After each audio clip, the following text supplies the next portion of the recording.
Hey again, people. Sorry the shades are so dark. There's not too much I can do about the sun, though. So I was planning on making a few more videos about the stock market, but I really think just by explaining how I invest, I can cover pretty much everything I wanted to talk about. So in my previous video, I went over a ton of different investment strategies, and honestly, I currently use or in the past have used all of them. So right now, I really mainly implement growth, value, and dividend investing, and I kind of believe to be a well-versed investor, you really need to understand all three of them. It's taken me a good while to learn about each of them, and I believe I explained the basics behind each of the individual strategies pretty well in my last video. But realistically, these strategies are most effective when they're combined and used together. So an example would be when you're looking into a value company, finding one that pays a dividend would make it much more interesting. Or when looking at growth companies, you still have to take into account a lot of the characteristics of value investing. However, I still roughly classify the companies I own into these three categories because I think it's suggestive of the amount of risk in my portfolio. So I believe about 15% of my portfolio is dividend investments, maybe 25 is value, and 60 is growth. So I'm primarily a growth investor looking for future growth prospects of companies, mainly because since I'm young, I'm willing to take on more risk to grow my account, and because a lot of the companies in growth industries are just ones that I can understand really well. And it's my preference. This leads me kind of into the most important tip that I can give about investing, which is just to stay in your own area of interest. There are thousands of different publicly listed companies, and we can buy into each of them, but it's very important to stay in your own area of competence, as Warren Buffett would say, meaning you must be able to define which companies that you can understand well enough to come to an educated decision on, and which ones are beyond your capacity to evaluate. Here's a clip of Warren Buffett that I think explains it pretty well. Ted Williams wrote a book called The Science of Hitting.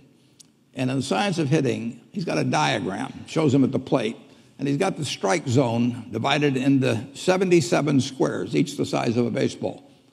And he says, if I only swing at pitches in my sweet zone, which he shows there, and he has what his batting average would be, which is 400.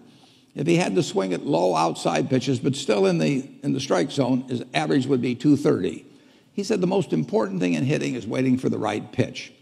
Now, he was at a disadvantage because if the count was 0-2 or 1-2 or so on, even if that ball was down where he was only going to bat 230, he had to swing at it. In investing, there's no called strikes. People can throw Microsoft at me and, you name it, any stock, General Motors, and I don't have to swing. And nobody's going to call me out on called strikes. I only get a strike called if I swing at a pitch and miss. So I can wait there and look at thousands of companies day after day, and only when I see something I understand and when I like the price at which it's selling, then if I swing, if I hit it, fine. If I miss it, it's a strike. But it's an enormously advantageous game, and it's a terrible mistake to think you have to have an opinion on everything. You only have to have an opinion on a few things. So basically, by investigating companies in my own area of interest, I'm able to understand them much easier and on a deeper level. And by the way, by my area of interest, I just mean that I'm looking at what I spend my time doing and what I spend my money on. Occasionally, I do look at what my friends and family spend their time and money on. An example of that would be with gaming. I don't really spend any of my time playing video games, but a ton of my friends do. So I thought it might be an interesting area for me to look into, and I actually made an investment because of it. So something else I've known Warren Buffett to say is you must have the right framework for investing, an investment philosophy that is proven to work and you can believe in, that you can work to learn and implement. I really started by learning Mr. Buffett's investment philosophy. I watched as many interviews with him as I could, as well as from a lot of other legendary investors who use similar strategies to make their fortunes. Books are also a good place to learn some information. I got a lot of good information out of The Intelligent Investor by Benjamin Graham and The Dondo Investor by Monish Pabrai. I can do a book summary on those if anyone's interested, but I'm sure there's already a few out there online that would be perfect. But all of these things have helped me build my strategy, and the biggest philosophical takeaway I can give you is that a short-term mindset will ruin your investment returns and make it much harder to reach your long-term goals. Once I adopted the basic investing framework from these great investors, I began to adapt the strategies, morph them by adding and taking away certain aspects as I saw fit, making it more my own. I'll continue to expand and evolve my own strategies as I learn more, but next I want to explain how I go into finding and researching a company. The first step is going to be finding an interesting company, so you have to get an idea from somewhere. If I use or hear about a product or service that's incredible, I'll look it up. This is the more natural way of doing it, but another way I do it is if I know about an industry that's rapidly growing, I'll look into all the publicly traded companies in that industry that I can find. It's not too hard. An example would be the cannabis industry, online gaming, video streaming, or e-commerce. Those are all rapidly growing industries. Or another way is just to look up what legacy investors are buying into and then check those companies out from there. They have to disclose it in their SEC filings, so that's perfect for people like you and me. I left a link down in the description to a couple websites where you can look up what all these investors are buying and selling, so that can be really helpful. But I think this part really won't be too hard for y'all since once you start investing, you will be bombarded with different stocks to start looking up. But if you need any more advice on finding investments, different companies, please let me know down in the comments. Then specifically when I'm looking for value investments, I want them to be distressed companies and distressed industries so that I can buy at a dramatic discount of its true value. I can get a hint of this if a company has a really low PE ratio or if its dividend yield has just recently increased dramatically. Another good sign is if a company is having massive share repurchases. This is always a good sign, but specifically when executives and the board of directors are buying back large portions of the shares, this can give me a good hint if a company's price is dramatically lower than it should be. So for growth investments, I look at companies who are misunderstood in the short term, are leading their industry, and are in large growing industries. So basically the TAM. Then I compare that to a reasonable estimate of how much of the market I think that they could actually physically obtain. And I'll explain a little bit of how I make projections on that sort of thing in a minute. So in general, I really look for companies with business models that are simple to understand. I really should be able to get a basic understanding of a business from its profile or just by looking at their website. Then if I like a company's profile and it seems to me like an interesting business that I can kind of understand, I'll start diving a little deeper to understand the business on a better level. The way I go about figuring out the inner workings of a business is by reading a company's 10K or annual report for the previous fiscal year, the most recent 10Q or quarterly report. Usually after that, I have a fairly good understanding of the business, but I still like to go over a company's investors presentation and listen to the most recent earnings call, just to get a gauge on how well the management team can sell the company's trajectory and how confident they are in the future outlook of the business. I also like to watch all the CEO interviews that I can find. But by the way, a fiscal year is just a time frame a business chooses to report their accounting documents. It doesn't specifically have to be January to December. An example would be Apple's fiscal year is from October to September. Just a little thing for you to know. In the annual report, companies usually start first by explaining how their business works. Then they start breaking down risk factors for investing in their company. The 5 most common ones are first, industry rivalries, so competition. Second, the threat of a new entrance by a company that can provide cheaper products. The third would be the threat of a product or service substitute that could ruin the company's strategic advantage or moat. Fourth would be bargaining power of suppliers that could raise their prices or lower the quality or quantity of available products. Companies that are vertically integrated are usually the best for avoiding that. And lastly, the fifth would be the bargaining power of customers. If they have the ability to squeeze margins and make demands for better quality or better customer service, this could potentially be a risk for the company. Not every company has all these risk factors, but specifically I'm really looking for risk factors that stand out to me that seem different from the norm, possibly as if a company's hinting at a potential fault in their business model. Along with the annual reports, usually they also have explanations for the performance throughout the year, which can be pretty informative. In quarterly reports, a lot of the same information is given, but the majority of the time you'll be able to get more up-to-date info by looking at these, and also the quarterly financial comparisons can be pretty valuable, but I'll talk about that in a minute. Once I have a fairly good understanding of a company, I'll check out their valuation. Just look at their current and forward PE. Honestly, I care more about the forward PE since that's what the company would be doing if I invested today, but that's just an estimate, so I still like to look at both. Sometimes I look at the price to book ratio, but it only really works for some companies, so that's kind of a case-to-case basis. I'm really just looking for something outrageous here too that stands out to me, like if I find the valuation ratios to be surprisingly low or high. If they're really high, I'll look into specifically why they are that way, what caused it. And if they're low, the company intrigues me slightly more. And that step's primarily for growth investments because for value investments, these ratios are likely what kind of drew me towards the stock in the first place. Then, if all looks well, I will dive into a company's financial statements. The balance sheet and the income statement are of the most interest to me, but the cash flow statement can be pretty useful for younger companies. There are tons of videos online on how to read these. I'll link a few down in the description. But I would recommend you go and watch some of them because the language in some of these can be pretty confusing.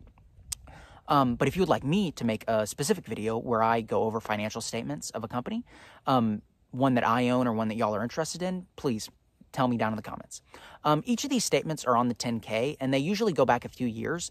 Really, I like to investigate the financial history back 3 to 5 years, just to get a gauge on the stability or growth that company has had in the past years. I honestly look over all the line items and see if anything stands out to me, and if something negatively does, I will look into what caused it specifically, and if there's an issue that's a one-time hurdle, or if it's some sort of operating expense that's going to continue to hinder the business into the future. There are a few things I specifically look for, though. Sometimes the companies I invest in won't meet these standards, but it has to really, really interest me or make up for it in some other way for me to make that decision. So on the balance sheet, I really want to see the total shareholder equity divided by long-term liabilities is greater than 1. The second one would be cash and equivalents plus long and short-term investments divided by short and long-term debts. I want to see that is greater than 2. I also want to see that current assets divided by current liabilities is greater than 2. And then there's a kind of special PE ratio that I like to look at. So I calculate the cash plus investments, and then I subtract the debts from that number. Then I subtract this new number from the current market cap. Then I use that special market cap to calculate the PE ratio. Since I like the forward PE ratio, I'll then divide that number by the projected out next year's earnings. So it's a PE ratio that factors in the balance sheet. This really just helps me make more educated decisions when I'm looking at PE ratios. Then lastly is just a very important financial metric that I always pay close attention to. It's the gross profit margin. This just shows me how much of the revenue that a company makes they can actually use. So then I also like to look at the net profit margin, which is how much of the revenue that they make actually makes it to the bottom line. I just want to see that these are growing because it shows me that the income is growing faster than the revenue, which really tells me that a company is becoming more efficient as it grows, which is really attractive.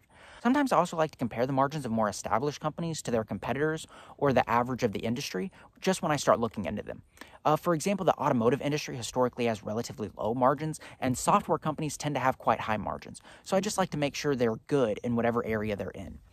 Then after I look at all the financial statements, I should have a pretty good understanding of the company's financial health, historic performance, and where they're headed in the future. I use this knowledge to create future models of the company's valuation. I make projections of a company's revenue and gross margin to get an idea of what the net income could be so that I can compare that to a company's current market cap. I compare the intrinsic value to the market value by looking at years out forward PEs using this framework. So for companies with revenues growing less than 9% per year, I look 1 year out, which is basically just a company's normal forward PE. For ones growing between 10 to 25%, I look 2 years out. For ones growing 26 to 35%, I look 3 years out. And for companies growing revenues more than 40% per year, I look 4 years out. My goal is just to find companies with a current price less than 18 times the company's future earnings.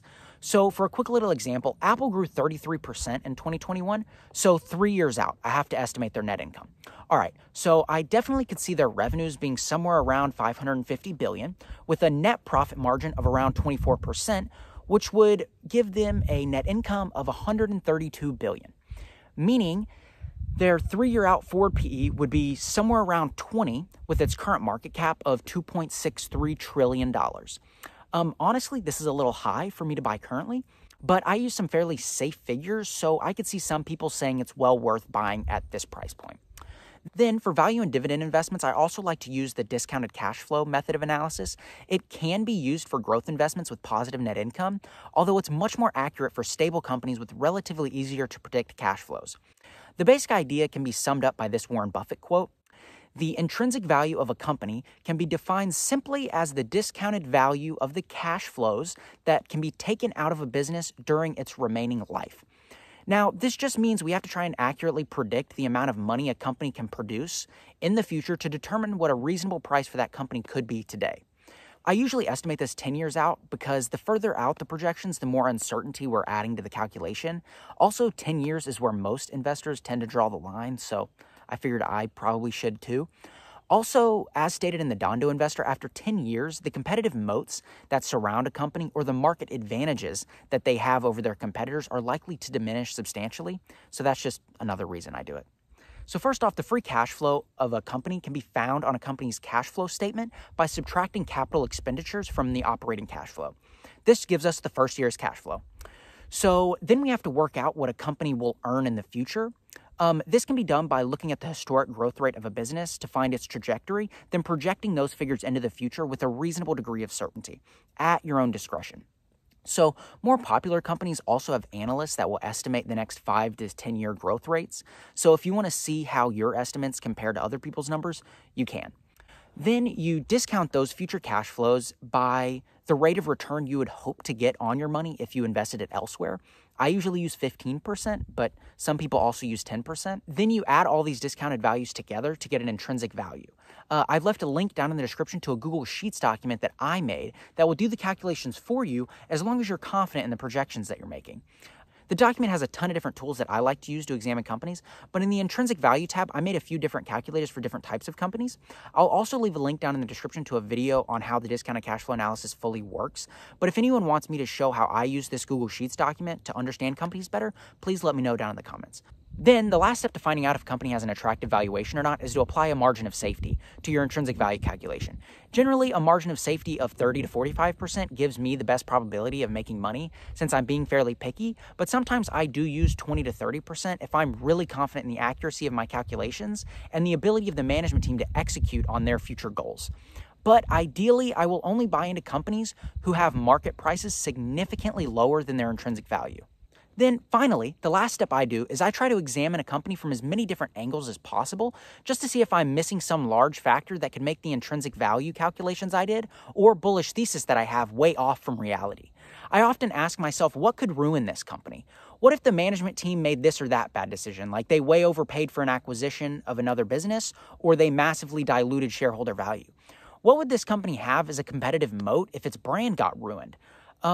What would happen if the products or services of the company, if their quality decreased dramatically? How could this happen? What would customers use instead of their products? Is it possible that the competitive advantage that seems to be massive right now diminishes sooner than I expect? What could cause that to happen? Does this seem likely given what I know about the management team? I just asked myself a ton of different questions that also I left in a Google document that I linked down in the description. And I would recommend you check that out because they're all great questions to ask yourself about companies before you make the choice to invest in it. I like to look up more information about the company to see if I missed anything, and I like to look up what other investors are saying about the company. I like to watch YouTube videos about the company if there are any, and specifically I like to watch the ones where people dive deep into what they like and don't like about a company. I also may investigate what investors are saying about the competitors of a company, maybe about the quality of their service or product, or possibly just the overall company and how it's acting in the market, and see if my company's acting in a better or worse way than that. I make my own investing decisions, but often other investors will mention something that I hadn't thought of, and this can be very helpful. But you really do have to walk a really thin line, and I often do, because a lot of the information I hear from other investors maybe isn't the most accurate, so I do a lot of fact-checking. And then the way I buy into these companies is by first trying to figure out how much of my overall account I'm willing to risk in that position. So basically just my confidence level. And then I try to follow this template. So my highest conviction is about 30%. My second highest conviction is about 20%. And then I have my stronger conviction plays around 10%. And then I usually have a couple speculation plays, maybe about 5% or less of my account. And then I really always like to keep at least 10% of my account in cash. Just in case anything happens, I always have more cash to buy into more positions. So I like to buy 25% of my overall goal at first. Sometimes I do this over a few days. For example, if I believe a company is my second highest conviction investment, I'll buy 5% of my overall account at first, and then we'll funnel money in slowly over time to get up to my target amount, which in that example would be 20%. If a company goes down after I buy into it, which is often what happens, I'll usually buy at 5% 5 to 10% decline intervals. If the stock shoots up a little bit, maybe 5 to 10% above my initial cost basis right after I buy into it, I usually will continue to buy more if I still believe it's well below its intrinsic value. But if a company shoots up really fast and really high right after I buy into it, so maybe 20% plus, I usually won't add more to the position, although I have heard from other investors that this might be a fault in my investment strategy. Granted, this is just what I do, so use this information at your own discretion, but this works well for accounts larger than 10 to 20K. For smaller accounts, it's often more advantageous to own fewer stocks and bet larger amounts on your highest conviction plays. Or if you're still learning, it's often better to just be more diversified. Similarly, as I buy slow, I usually sell slow too. So if I believe a company's getting close or it has reached its intrinsic value, that's usually where I'll draw the line and I'll start taking profits. Although if a company has its fundamentals change in some very poor way really quickly, or if the management team has made multiple bad decisions in a row, things that I just don't agree with, I'll often cut a position much faster. Another possibility that is after a certain period of time, more information will be available about the company, which can make things more clear and show me that maybe I was way off when I originally calculated the intrinsic value, or just due to some changes in the company, the intrinsic value is much closer to its current price than I had originally thought. But this is pretty much the entirety of my investment strategy currently. I'm sure it'll change and evolve as time moves on, but I really hope everyone who watched this video got a ton of value from it. And honestly, not much of this stuff was invented by me. The majority of it I cloned from many of the great investors that I've learned from and what they did to make themselves extremely profitable. If y'all have any questions or want to tell me how your strategy differs from mine or why mine sucks, I would love to respond to those down in the comments. Please check out the description too. I really left an enormous amount of useful information down there for y'all to check out. I hope learning about my strategy helps you grow your investment returns into the future. Thank you so much for watching this whole video. It really does mean a lot to me, and I really do think that this is one of the most information-packed videos on YouTube. So if you missed anything, please rewatch it. And again, if you have any questions, I would love to answer them down in the comments. I hope you have a fantastic rest of your day, and if I make another video about the stock market, I hope to see you there. But that's it for this one. Later, guys.